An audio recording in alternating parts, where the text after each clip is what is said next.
Buenas noches, ¿cómo están?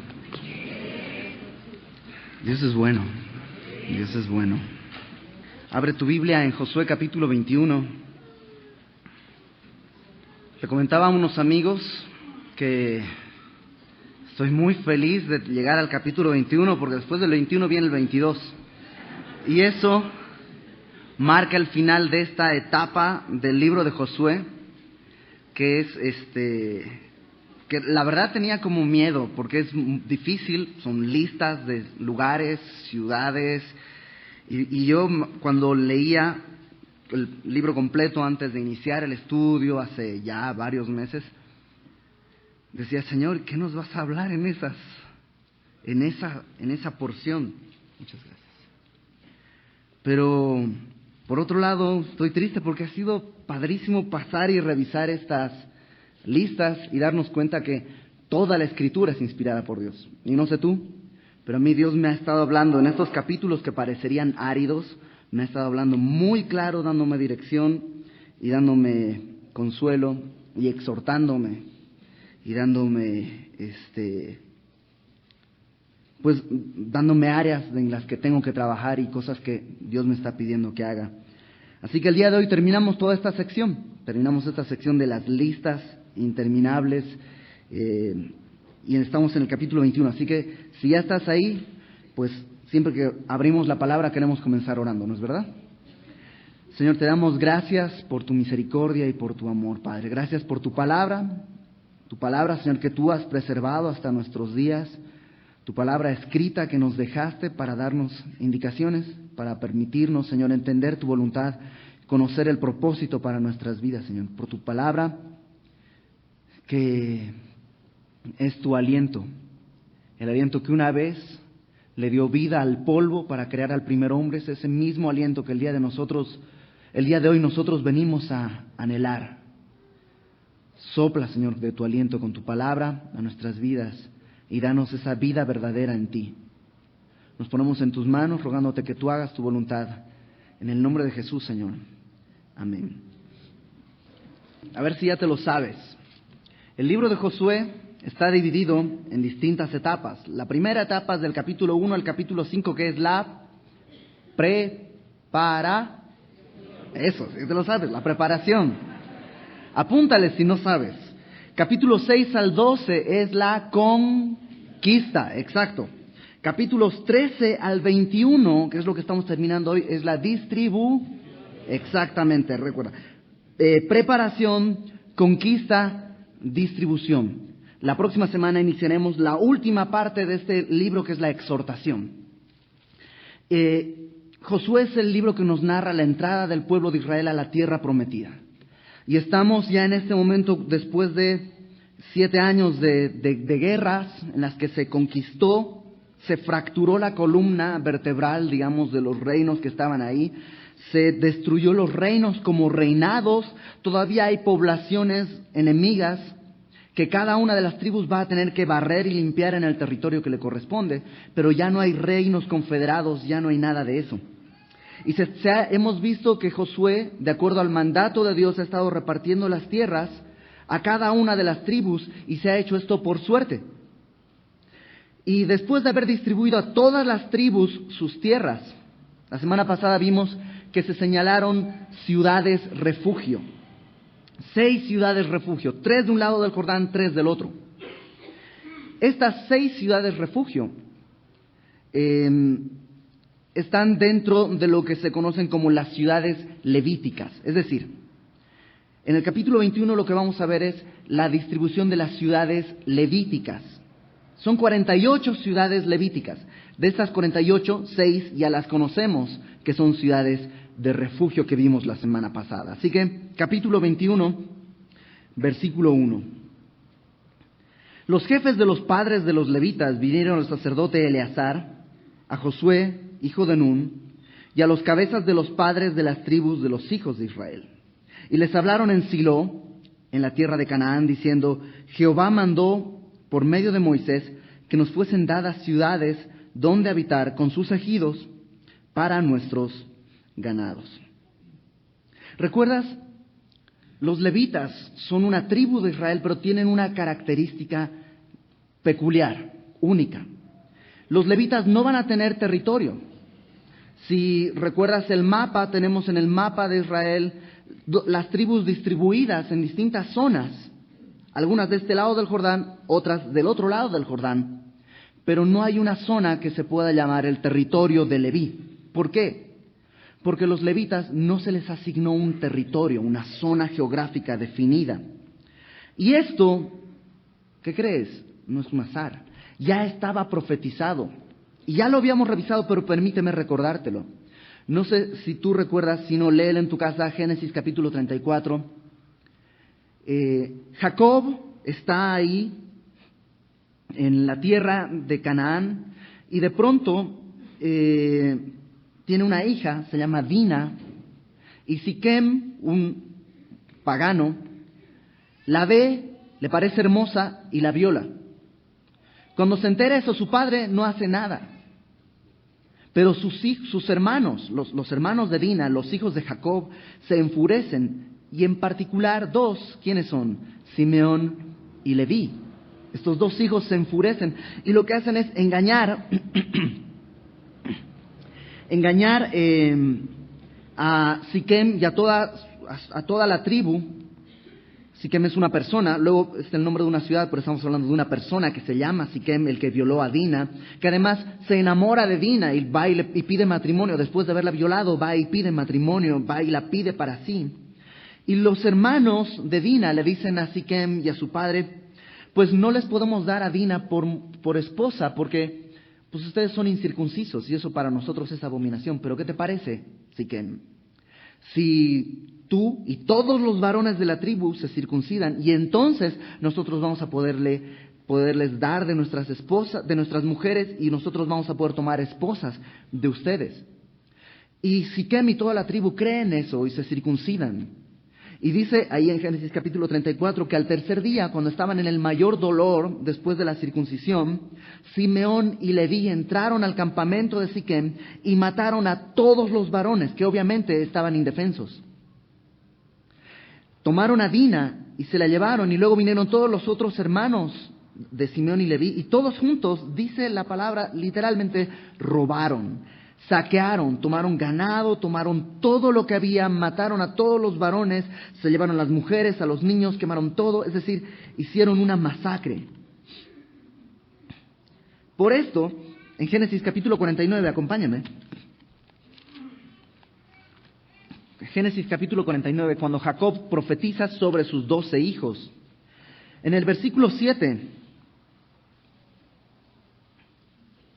desde el versículo 5, hace una profecía que va en pareja, va para Simeón y Leví, estos dos que llevaron a cabo, digamos, el cerebro de esta masacre, Simeón y Leví. Dice el versículo 5 de Génesis 49, Simeón y Leví son hermanos, armas de iniquidad sus armas, es decir, sus armas son de pecado. En su consejo no entre mi alma, ni mi espíritu se junta en su compañía, porque en su furor mataron hombres, y en su temeridad desjarretaron toros. Maldito su furor que fue fiero, y su ira que fue dura. Yo los apartaré en Jacob, o literalmente los dispersaré en Jacob, los dispersaré en Israel, quiere decir esto. Los esparciré en Israel o los desparramaré, literalmente. Y esa es la profecía que Jacob o Israel da sobre sus dos hijos, Simeón y Leví. Y eso se cumple. Simeón, si tenemos el mapa, tú lo puedes ver, está en medio. Simeón está en medio de Judá. Pasados los años, Simeón, la tribu de Simeón se va a diluir en medio de Judá y ya no se va a poder distinguir claramente dónde es el territorio, dónde son las fronteras. Literalmente se diluye, se desparrama, se esparce entre Israel. Y Simeón perdió el derecho a tener eso como por producto de su pecado y había sido profetizado por Jacob muchísimo tiempo antes. Ahora, ¿qué onda con Leví? Leví también tiene esta profecía sobre su cabeza, pero hay un momento clave en la vida de la tribu de Leví. Esto está en Éxodo capítulo 32. Acompáñame a Éxodo capítulo 32, versículo 26. ¿Tú lo recuerdas?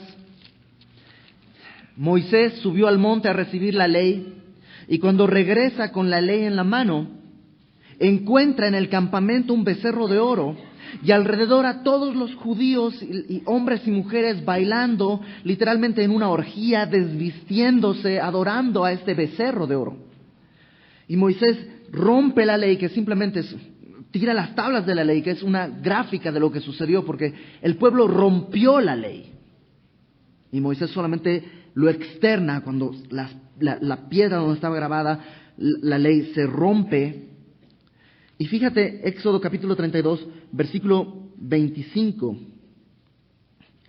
Y viendo Moisés que el pueblo estaba desenfrenado, porque Aarón lo había permitido, para vergüenza entre sus enemigos, se puso Moisés a la puerta del campamento y dijo: ¿Quién está por Jehová? Júntese conmigo. Y se juntaron con él, ¿quién? Todos los hijos de Leví. Leví, la tribu de Leví, de pronto está en medio del pecado como todos los demás. Pero cuando Moisés, digamos por decirlo así, pinta una raya y dice: decidan, ¿a quién, de qué lado van a estar? ¿Quién está por Jehová? La tribu de Leví dice: yo estaba en pecado, pero ahora cruzo la línea y me pongo del lado de Jehová.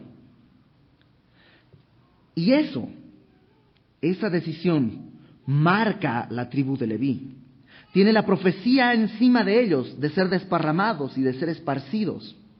Pero ahora, después de que ha habido arrepentimiento, Dios toma eso y lo convierte en bendición.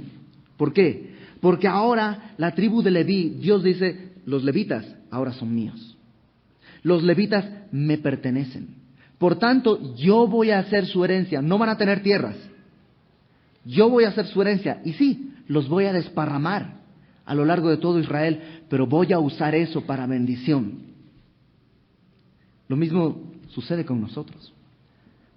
Todo lo que has vivido antes de Cristo, el pecado en el que has estado, ¿sabes qué? Es pecado.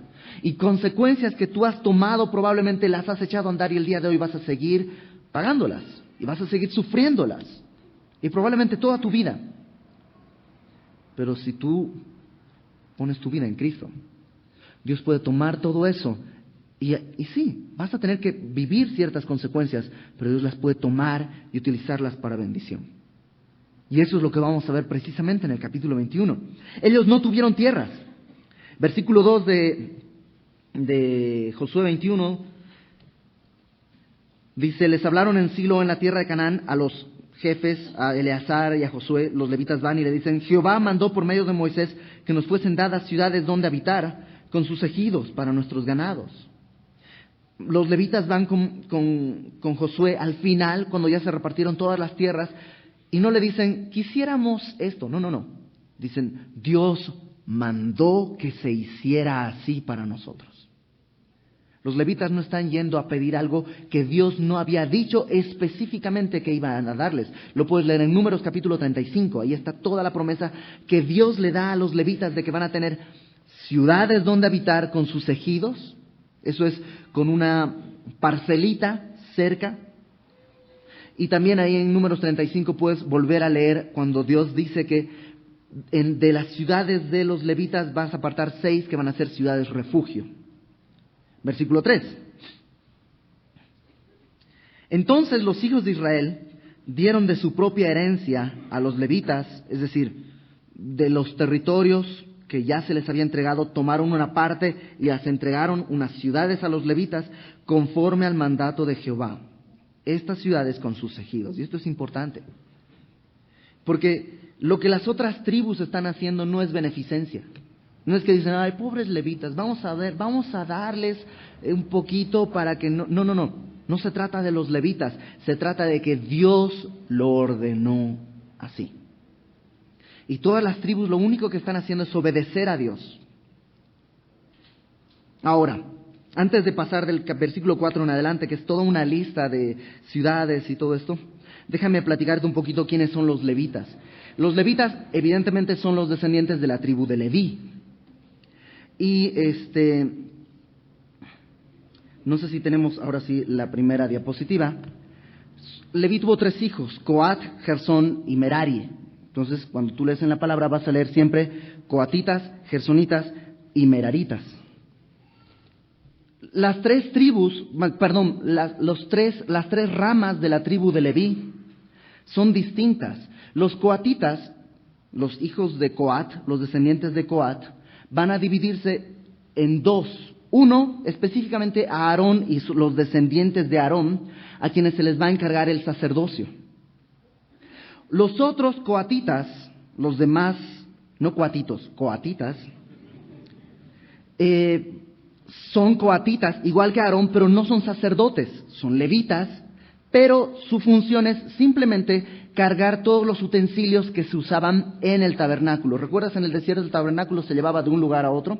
No cualquiera podía tocar las cosas del tabernáculo. De hecho, cualquiera que tocaba algo moría. Los coatitas estaban encargados de cargar el candelabro, que la bandeja donde se ponían los panes, todos los utensilios, ellos los encargaban, los doblaban, les ponían los lienzos encima, etcétera, etcétera, etcétera. Esto lo puedes leer en el libro de Números, está claramente especificado. Otra rama de los levitas eran los gersonitas.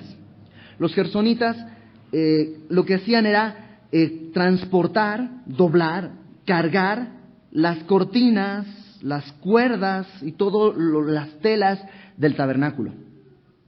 Y otra rama de los levitas eran los meraritas, que su función era cargar o transportar las tablas, los postes, las columnas, las estacas, es decir, digamos la estructura pesada del tabernáculo. Y todos son levitas. Cuando hablamos de levitas, estamos hablando de todos ellos, coatitas, gersonitas y meraritas. Pero no eran lo mismo, porque algunos coatitas, los descendientes de Aarón, son los que van a ser sacerdotes, los que oficiaban los sacrificios. Y de esos salía el sumo sacerdote, el que entraba en el día de Yom Kippur al lugar santísimo a ofrecer la sangre sobre el propiciatorio para el perdón a todo el pueblo por los pecados de todo un año. ¿Sí está claro quiénes son los levitas? Las tres ramas de los levitas. Y a pesar de que todos son levitas, no todos tenían la misma función. Dios designó una función específica para cada una de las ramas de los descendientes de Leví. Bueno, esto es importante entenderlo porque del versículo 4 al versículo 40... Pensaba leerlo, pero yo creo que no nos va a dar tiempo de leerlo. Léelo, por favor, en tu casa. Se reparten las ciudades, estas ciudades, a cada una de estas tribus. Específicamente del versículo 4 al versículo 8 se lo hace de manera general. Déjame leerte esos versículos. La suerte cayó sobre las familias de los coatitas, y los hijos de Aarón, el sacerdote que eran de los levitas, obtuvieron por suerte de la tribu de Judá, de la tribu de Simeón y de la tribu de Benjamín 13 ciudades. Si te das cuenta, está hablando de los coatitas y habla específicamente de Aarón y sus descendientes. Versículo 5. Los otros hijos de Coat, los que no son sacerdotes, los que no son descendientes de Aarón, pero son descendientes de Coat, obtuvieron por suerte 10 ciudades de las familias de la tribu de Efraín, de la tribu de Dan y de la media tribu de Manasés. Versículo 6, los hijos de Gersón obtuvieron por suerte de las familias de la tribu de Isaacar, de la tribu de Aser, de la tribu de Neftalí y de la media tribu de Manasés, en Basán, 13 ciudades. Los hijos de Merari, según sus familias, obtuvieron de la tribu de Rubén, de la tribu de Gad y de la tribu de Zabulón 12 ciudades. Este es, digamos, el resumen de la repartición. Podemos ver la segunda diapositiva, por favor. Los coatitas van a recibir 23 ciudades. Antes de ir acá, porque esto más bien va a la siguiente zona. Versículo 8. Dieron pues los hijos de Israel a los levitas estas ciudades con sus ejidos por suertes, como había mandado Jehová por conducto de Moisés. Esto es importante. No es que dijeron, ¿quién quiere esta ciudad? Yo. No, fue por suertes igual. Las ciudades a los levitas les tocaron por suertes. Ahora sí. Del versículo 9 al versículo 40 están detalladas la lista de todas las ciudades que se les dan. Entonces, ahora sí, por favor, la diapositiva. Yo lo resumí en unos cuadros aquí. Luego en tu casa léelo y vas a ver que está muy claro. A los coatitas se les va a dar 23 ciudades. Sabes, los coatitas están divididos en dos. Los descendientes de Aarón, que son sacerdotes, y los que no son descendientes de Aarón. los descendientes de Aarón recibieron de Judá y Simeón 9 ciudades, y de Benjamín 4 ciudades. Los otros descendientes de Coat recibieron de Efraín 4 ciudades, de Dan 4 ciudades, y de Manasés, que está al oeste, norte, sur, este, oeste, es decir, en la tierra prometida. Recuerdas, Manasés tiene 2 pedazos, uno a cada lado del Jordán. Los de Manasés del oeste le dieron 2 ciudades, todo esto a los coatitas. Vamos con la siguiente diapositiva, donde tenemos a los gersonitas. Los gersonitas recibieron 13 ciudades. Manasés del oriente, el otro Manasés, el que está del otro lado del Jordán, no en la tierra prometida, dio 2 ciudades. Isaacar dio 4 ciudades, Aser dio 4 ciudades y Neftalí dio 3 ciudades. Vamos con la siguiente diapositiva. Y los meraritas recibieron 12 ciudades. Zabulón dio 4, Rubén dio 4 y Gad dio 4 ciudades. Entonces, si tienes esto, luego en un mapa puedes ver cómo están distribuidas ya todas las ciudades. Y básicamente eso es lo que está descrito en los versículos del 9 al 40. No lo voy a leer por cuestiones de tiempo, pero léelo en tu casa y vas a ver cómo algunas de estas ciudades ya las hemos leído en el versículo 20, en el capítulo 20. Como ciudades refugio, y el autor te las vuelve a aclarar. Se les dio tal ciudad que también fue ciudad refugio, y se les dio tal otra ciudad que también fue ciudad refugio, así. Acompáñame al versículo 41, por favor. Y todas las ciudades de los levitas en medio de la posesión de los hijos de Israel fueron 48 ciudades con sus ejidos. Y estas ciudades estaban apartadas la una de la otra, cada cual con sus ejidos alrededor de ella. Así fue con todas estas ciudades. Es decir, no estaban pegadas, no estaban una al lado de la otra. ¿Por qué? Porque la idea era que estén desparramadas, que fue la profecía, pero ahora iban a servir como centros donde había un levita, donde había un sacerdote, donde había alguien que podía oficiar algún sacrificio, donde había alguien que podía presentar la palabra y leer la palabra. Y lo que hace Dios es la maldición, entre comillas, la sentencia, la profecía que había era que iban a ser desparramados. Pero ahora Dios usa eso. Y sí, son desparramados, pero son desparramados para bendición. Porque ahora no importa en qué ciudad vivas, no importa en qué parte de Israel vivas, hay un levita, hay un sacerdote cerca de donde tú estás. Versículo 43. De esta manera dio Jehová a Israel toda la tierra que había jurado dar a sus padres, y la poseyeron y habitaron en ella. Y Jehová les dio reposo alrededor, conforme a todo lo que había jurado a sus padres, y ninguno de todos sus enemigos pudo hacerles frente, porque Jehová entregó en sus manos a todos sus enemigos. No faltó palabra de todas las buenas promesas que Jehová había hecho a la casa de Israel. Todo se cumplió. ¿Quieres hacer una tarea? En tu casa lee Josué capítulo 1. Y vuelve a leer del versículo 43 al versículo 95. Y te vas a dar cuenta que lo que Dios dice en el capítulo 1, aquí dice, se cumplió. Déjame ponerte un ejemplo. Josué capítulo 1. Versículo 5.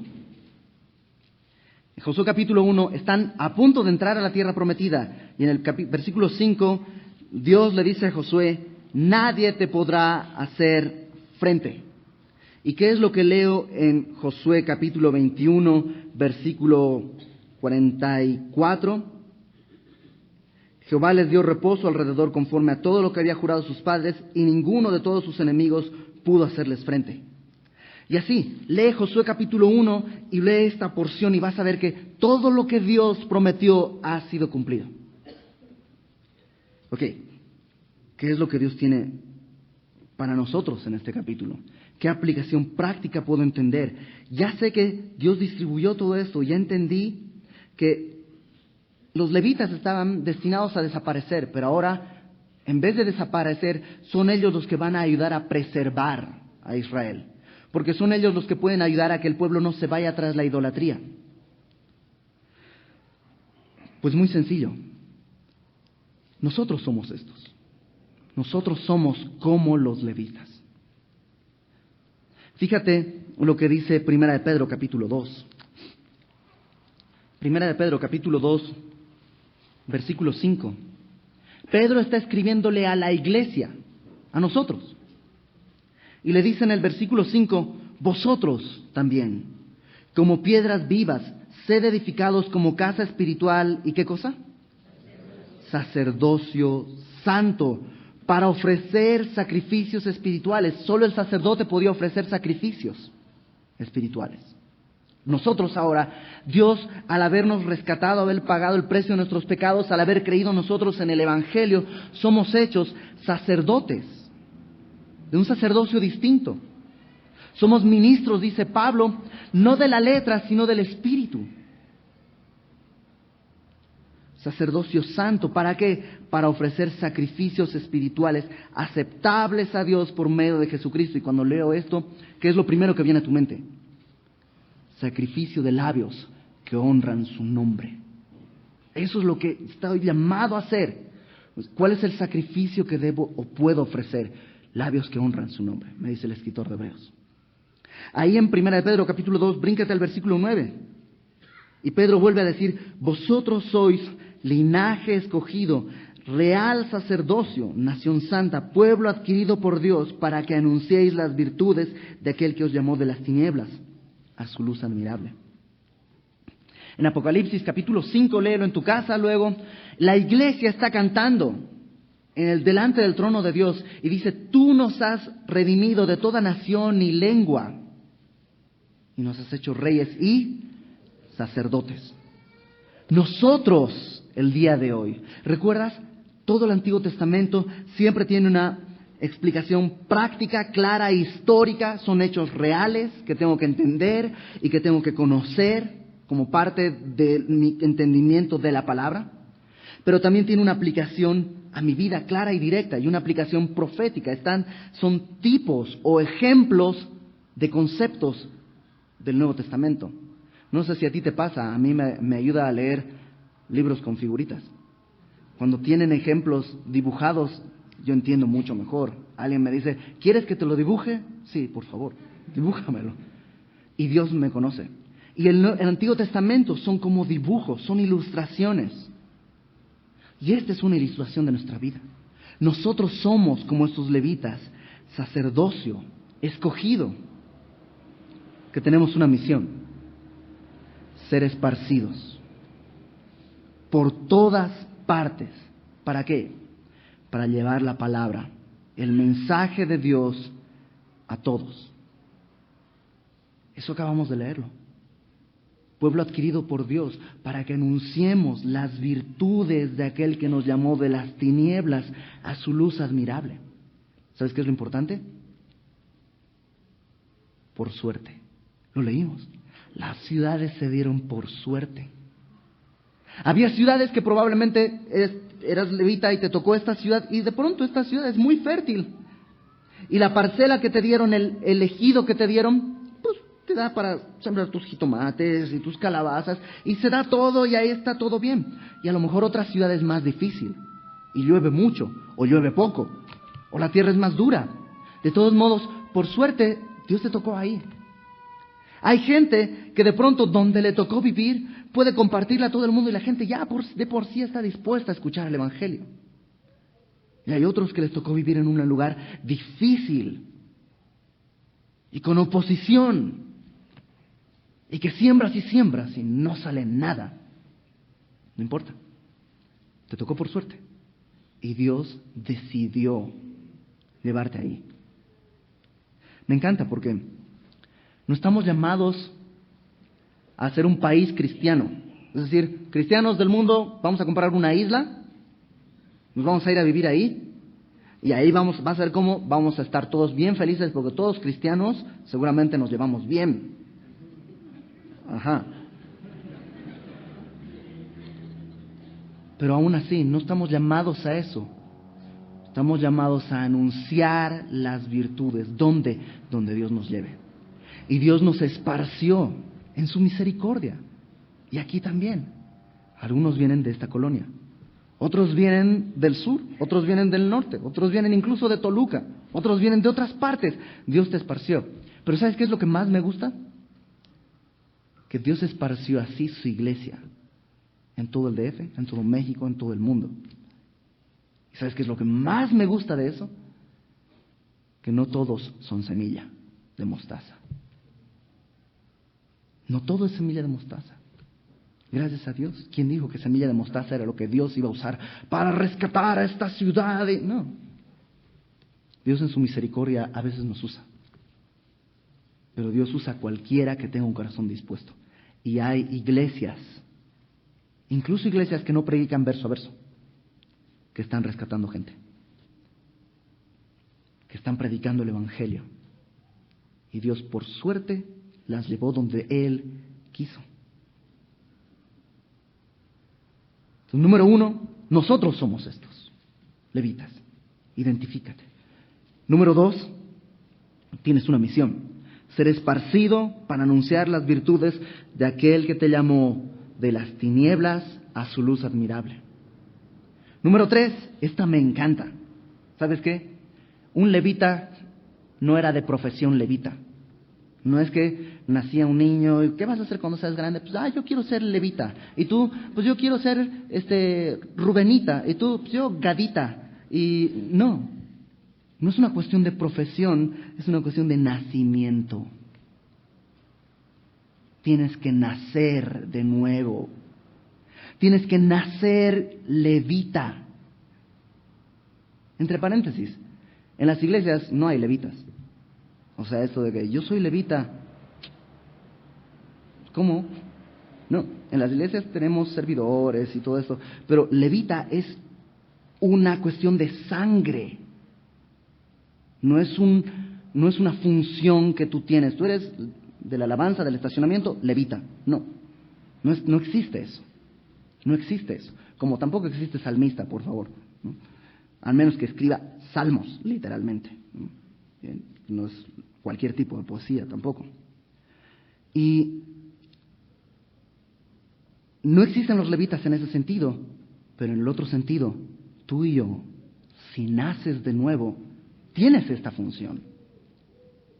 ¿Sí me explico? No puedes hacer casting para ser levita.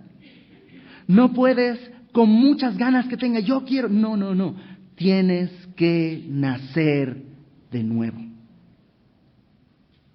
Jesús le dijo a Nicodemo, lo que es nacido de la carne, carne es.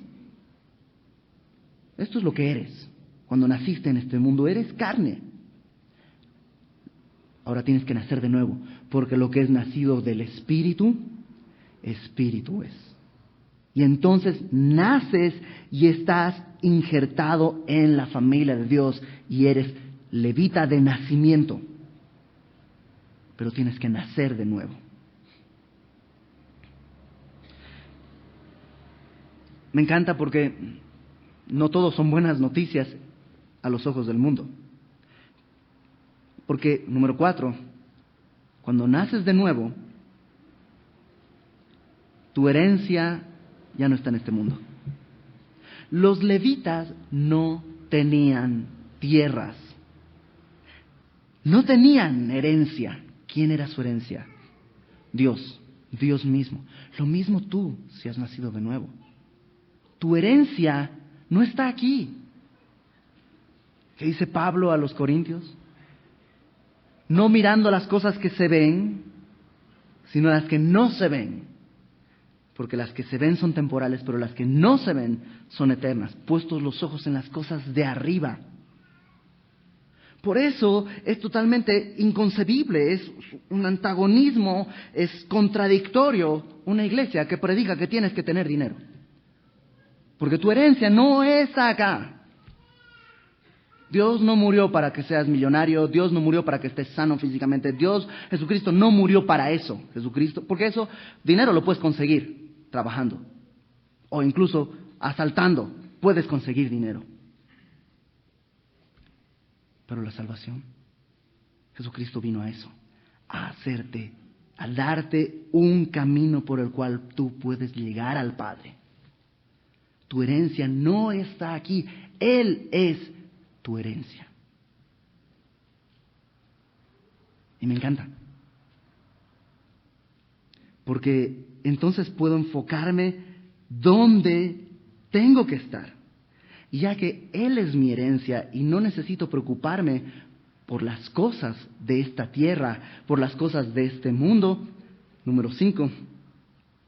Los levitas trabajaban, pero se sostenían del diezmo de las demás tribus.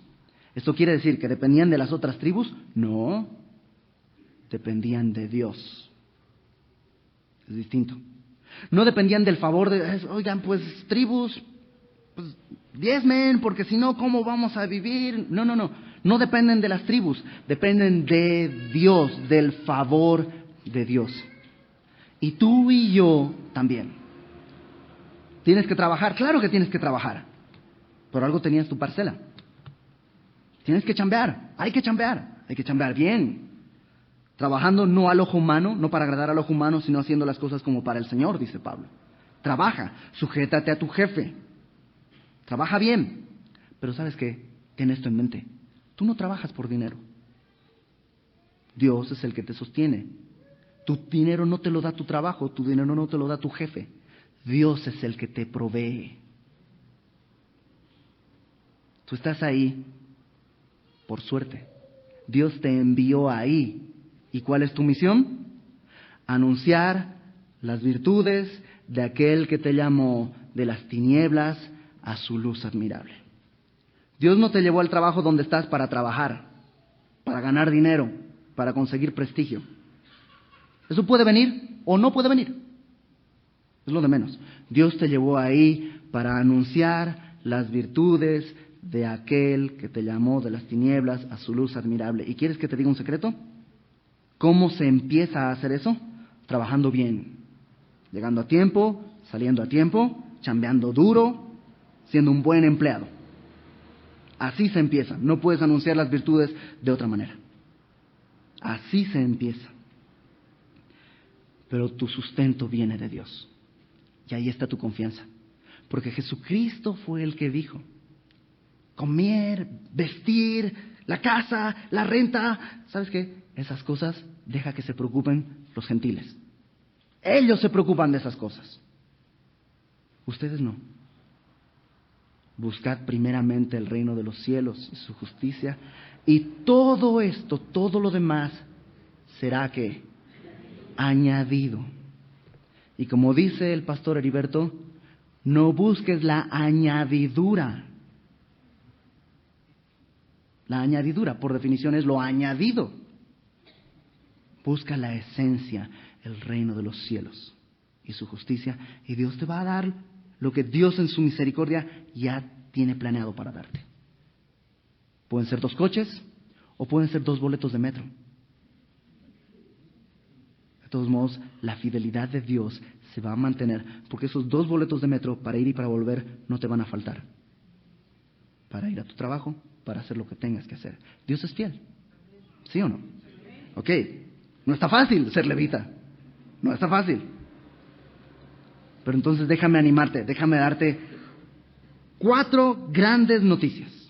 Número 1, versículo 43.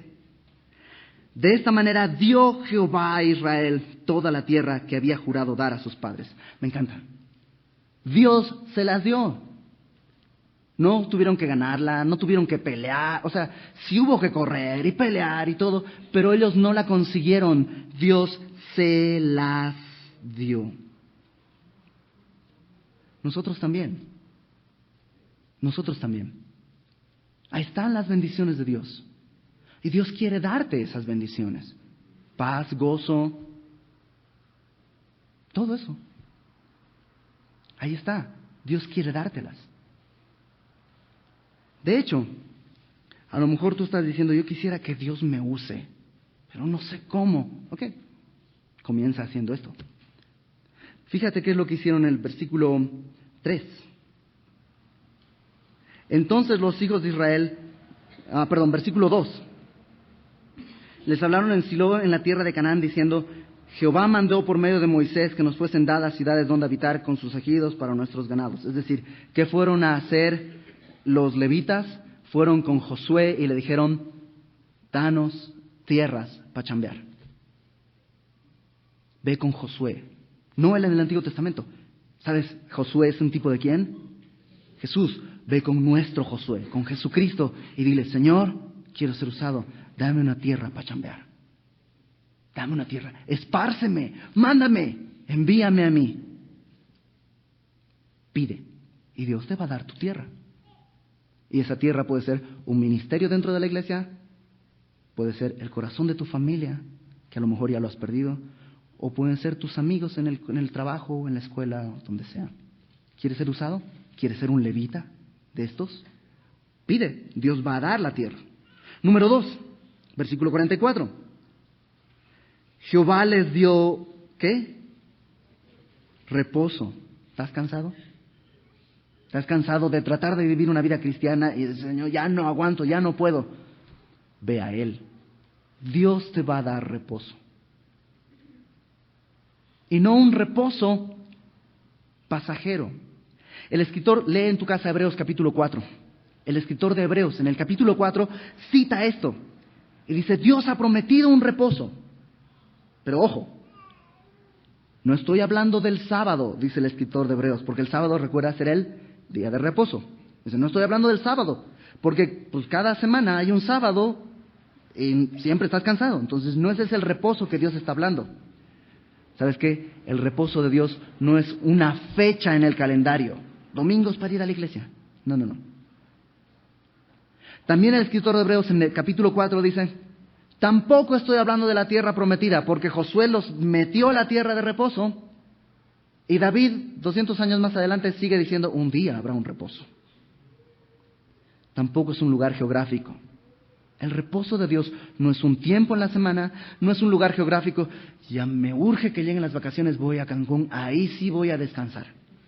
No, el reposo no está en un tiempo en la semana, no está en un lugar geográfico. El reposo está en una persona, Jesucristo. Dios puede darte la tierra para que le sirvas. Dios puede darte el reposo. Versículo 44, en la segunda parte, dice, porque Jehová entregó en sus manos a todos sus enemigos.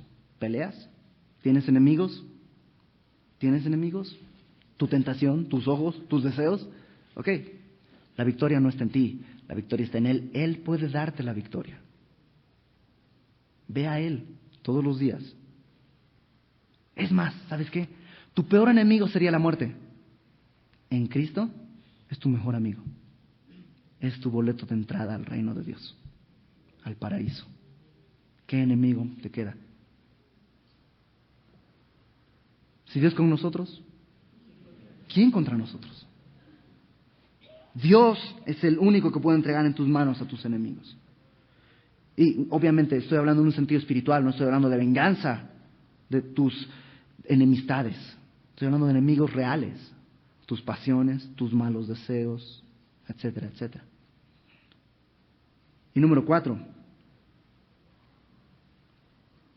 versículo 45, no faltó palabra de todas las buenas promesas que Jehová había hecho a la casa de Israel. Todo se cumplió. ¿Sabes qué? Dios es fiel. Es difícil ser este tipo de levita, sí, pero apóyate en estas 4 cosas. Dios te puede dar la tierra, Dios te puede dar el reposo, Dios te puede dar la victoria ante estas cosas, y Dios es fiel. Dios fue fiel antes, Dios es fiel hoy, y Dios va a ser fiel siempre. Dios es fiel. Apóyate en Él. Fíjate, esta última parte, versículo 43, 1, 2, 3, 4, 5, 6 veces aparece la palabra todo, todas o todos, esa conjugación. Versículo 43, dio Jehová a Israel toda la tierra. Versículo 44, conforme a todo lo que había jurado a sus padres, y ninguno de todos sus enemigos pudo hacerle frente. Más adelante, antes del versículo 45, entregó en sus manos a todos sus enemigos. Versículo 45, no faltó palabra de todas las buenas promesas. Y al final dice, todo se cumplió. ¿Sabes qué? Dios es un Dios de todos los todos. Dios puede satisfacer todo lo que tú estás anhelando. Entrégale todo lo que estás cargando. Descansa en Él. Jesucristo dijo, venid a mí los que estáis cargados y cansados, yo os haré descansar. No es que ven aquí y descansa, porque no puedes. Ven a mí y yo te haré descansar. Hasta para descansar, Él es nuestra ayuda. Bueno, como los levitas, y tú lo sabes, somos culpables. De homicidio, si te has enojado alguna vez, si le has dicho tonto a alguien, aunque sea en tu mente, dice Jesucristo que ya eres reo, ya eres culpable de juicio. Igual que Simeón y Leví, en su furor, ¿alguna vez te has encendido? ¿Has dicho cosas que no debías? Bueno, todos somos culpables. Hemos pecado contra Dios. Y como Simeón estábamos destinados a desaparecer. Pero el día de hoy tenemos nuestro Éxodo 32. Y Dios, Jesucristo, es como si se parara delante de nosotros y pinta una raya. Y dice, yo sé que han pecado todos, pero aquí pongo una raya. ¿Quién está por Jehová? ¿Quién está por Jesucristo? Y todo lo que has vivido en pecado. Primera de Juan 1:9. Si confesamos nuestros pecados a Dios, Él es fiel y justo para perdonar nuestros pecados y limpiarnos de toda maldad. Si estás en pecado, si el día de hoy estás bailando alrededor de ese becerro de oro, que puede ser tu trabajo, tu juventud, tu fortaleza, tu familia, una persona, una relación, lo que sea, si estás bailando y toda tu vida se centra y estás entregando tus arcillos de oro y estás entregando todo para ese ídolo, el día de hoy cruza la línea y ponte del lado de Dios. Arrepiéntete de tus pecados y empieza a vivir esta nueva vida. Dios va a tomar el pecado y las consecuencias de tu pecado y puede usarlas no solo para bendición para ti, sino para que eso pueda ser una bendición para todos los que están alrededor tuyo y puedas afectar. Estos somos nosotros, esparcidos. ¿Para qué? Para anunciar, ¿qué cosa? Las virtudes. ¿De quién? De aquel que nos llamó de las tinieblas a su luz admirable. Vamos a hacer eso. Vamos a hacer eso. Asume ese llamado. Asúmelo. Por suerte, Dios te envió a algún lugar. Toma ese llamado. Vamos a orar. Señor, te damos gracias por tu amor, porque, Padre, tú has derramado tu misericordia sobre nosotros una y otra y otra y otra y otra y otra vez, Señor. Y nosotros, a pesar de que una y otra vez hemos vuelto al mismo becerro, a entregar lo que tenemos a ese becerro de oro, una vez más tú pones delante de nosotros la oportunidad y nos preguntas, ¿quién está por Jehová? ¿Quién está por Jesucristo? Señor, queremos ser nosotros. Señor, yo quiero cruzar esa línea. Y sé que cargo con mi pecado. Sé que cargo con todo el pecado que tengo en la espalda. Pero también sé que tú eres fiel. Y creo que tu sangre en la cruz alcanza para perdonarme y para limpiarme. Padre Santo, el día de hoy quiero cruzar esa línea y ser desparramado, que mi vida esté desparramada, esparcida donde tú quieras. Como dijo el profeta Isaías, heme aquí, Señor, envíame a mí. Y que pueda ser ejemplo y luz y sal. Y un lugar de refugio donde poder enviar a personas, Señor, que puedas enviar tú personas a la ciudad donde me has mandado y poder tener la palabra para consolar, para exhortar, presentando el Evangelio, Señor, para la gloria de tu nombre, anunciando las virtudes de aquel que nos llamó de las tinieblas a su luz admirable. Sé que tú eres fiel, Señor. Sé que tú eres un Dios, eres el absoluto Dios de todos los absolutos, el absoluto soberano.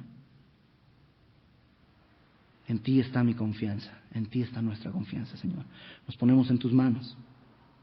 Y como hizo el apóstol Pablo, nos encomendamos a ti y a la palabra de tu gracia que tiene poder para sobreedificarnos y darnos herencia con todos los santificados. Y anhelamos esa herencia porque nuestra heredad eres tú. Padre, te rogamos esto en el nombre de nuestro Señor Jesucristo. Amén.